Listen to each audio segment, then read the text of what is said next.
My name is Chip Redmond.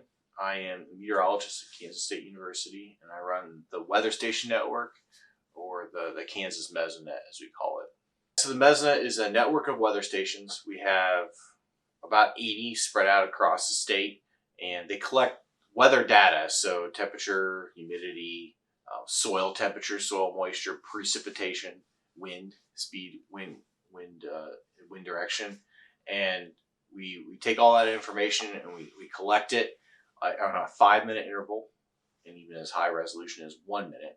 So really high resolution data that is very scientifically accurate. So they're standardized weather stations that are all the same. They're in a good location that's representative of the area. So they're not like under a deck or under a tree. We take all that data and bring it in.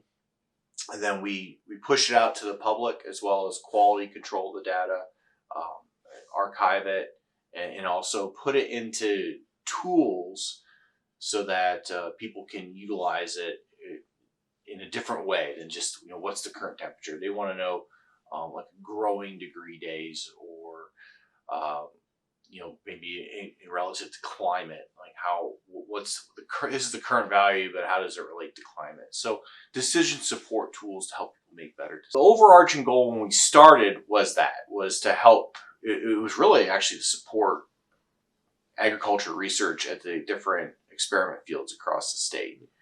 And that started in the 80s, the mid 80s. So we've had data, we've got 30-year climate data sets. However, now we've kind of transitioned more towards still supporting those same groups, but making it a multi-industry, and then really being the standard climate network. So the problem is a lot of the climate stations in Kansas, we've got centennial stations, or stations that have been collecting data for 100 years. They only collect temperature and precipitation, but they're closing down. They're not, people aren't as interested in it anymore. They're not being sustained. And as a result, we're losing a lot of those climate reference network stations. And as a result, the overall climate data quality has been degrading. And then in addition to, they've been collecting data at one point for 100 years. People build houses, it changes. Stuff changes around them. Stuff changes around our stations too. But our goal is to put these stations out in a representative areas that can collect climate data that are supported long-term for 30 years. That'll help us analyze the changes over time. And also by representing areas that weren't represented before. Mm-hmm. So with 80 stations, we've cited a lot of these stations where there's never been data collected. And so we create a new climate data point at these locations that we can track over time. What kind of computer science skills are required to support Mesonet? A ton. From the front end component of just the website and being able to display that data, but also the back end, making that data timely, making it quality controlled, running basic statistics, like, hey, is it above the record highest temperature ever measured in Kansas, or is it below the record lowest? And so basic threshold stuff, as well as statistical analysis over long periods of time, linear regression. You could model all that with computer science. And then even taking a step back to the data loggers. I mean, there's programs on these computers on every weather station that tell the computer when to record the data.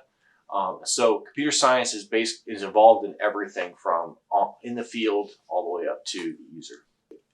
Once you work more with bigger data sets, the load is increased of data crunching and what we can do. And Excel spreadsheets with large data sets just don't cut it. And so having the knowledge of being able to crunch these big data sets, and we collect up to 1 minute data, so we have huge data sets in a timely manner, and then being able to spit out useful information, I would say is definitely a growing need, not just in agronomy, but really in every industry. So I think the data analytic with technology that we have now, I think people are able to view data in a different way.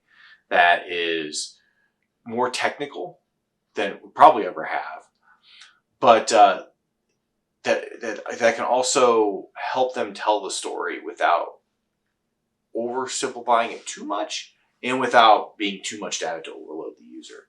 And so we kind of try to thin line when we get down data analytics. And as a result, I think the computer science need to understand the technology behind it and the background data behind it is really, really important in a skill set that's really hard to find these days. Artificial intelligence has always had a big form in the weather and climate industry.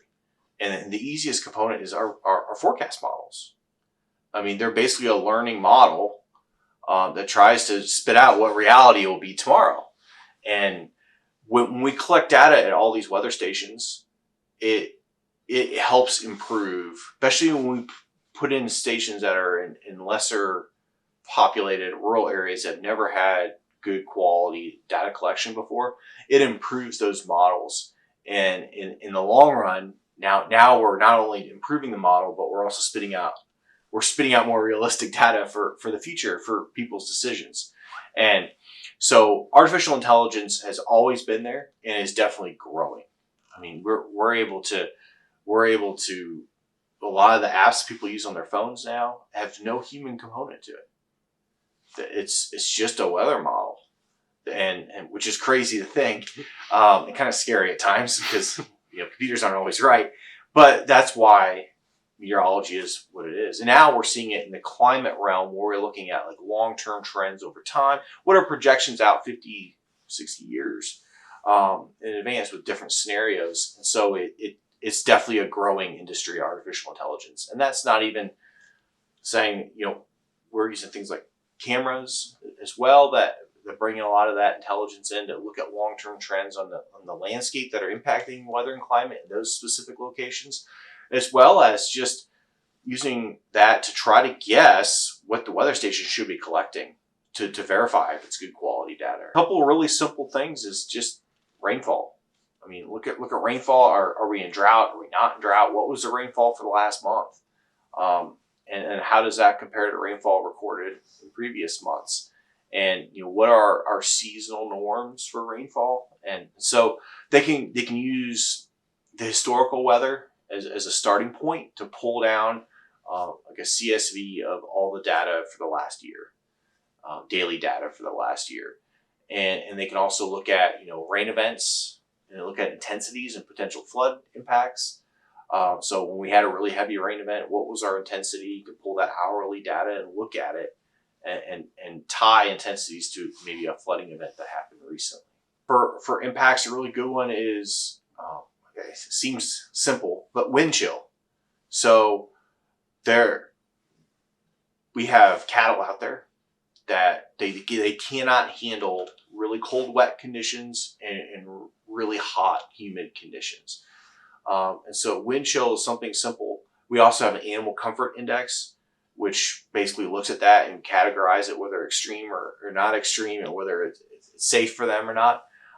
But just in the last couple of years, I think 2019 alone, we brought about $7 million back in livestock indemnity program insurance payouts because each county would request the weather data for their cattle losses and say, hey, that was due to extreme weather. Can we get money back for it?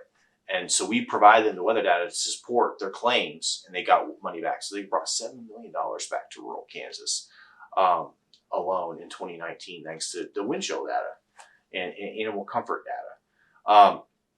So it's impacting rural Kansas significantly, and that's a tie to computer science because we have to calculate that data, and we have to build reports, and we do that all through the technologies that we've developed. There's a ton of resources out there for weather and climate data. Building your own code and just kind of parsing through large data sets and just pulling out averages and comparing things goes a long ways. So building those basic steps of computer science are really critical for a successful career in meteorology or climatology or some hybrid mix. So if they're interested in that further, they feel free to reach out to me.